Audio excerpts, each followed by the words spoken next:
صدها نوسرباز سوختی با اجرای رسوم سنتی نانگزان و با برگزاری یک معرکه با شکوه به گفته مقامات برای حفظ مرز و بوم تاجیکستان سفر برگردیدند. این نخستین مراسم گسل در موسم تیرماه امسال است که به گفته مقامات نسبت به موسم‌های قبلی 100 نفر داوطلب بیشتر است.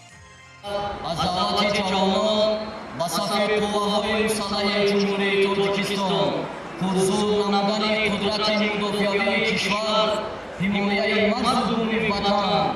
به اندیشه افسران در شرایط کنونی تاجیکستان باید جوانان سن حربی بیش از پیش مسئولیت حس کنند و مرزهای کشور را نگهبان باشند. رخشت زاکیروف جوان از ناحیه اشت میگوید امسال بعد ختم دانشگاه اختیاری عریضه سپاریده است. باید هر یک ساکن همین کشور وطن خود را باید حمایت کرده تواند. در مراسم گسیل 1100 نفر سربازان نو بیش از 10,000 نفر پیوندان و علاقمندان آنها در میدان قصر ارباب جمع آمده بودند. والدین نواسگران میگویند در پس منظر حادثه یک ماه پیش در مرز تاجیکستان و قرقیزستان سفربری فرزندانش باعث امن و آسودگی آنهاست.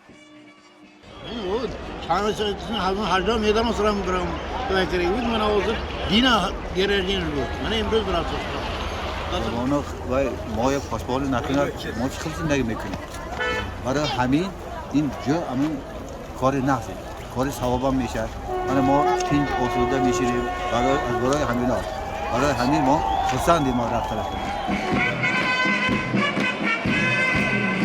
در تاجیکستان دعوت به خدمت در ارتش سال 2 بار بهار و تیر ماه صورت میگیرد و در هر دعوت از 15 تا 20 هزار جوان از 18 تا 27 ساله به خدمت حتمی عسکری جلب می شوند.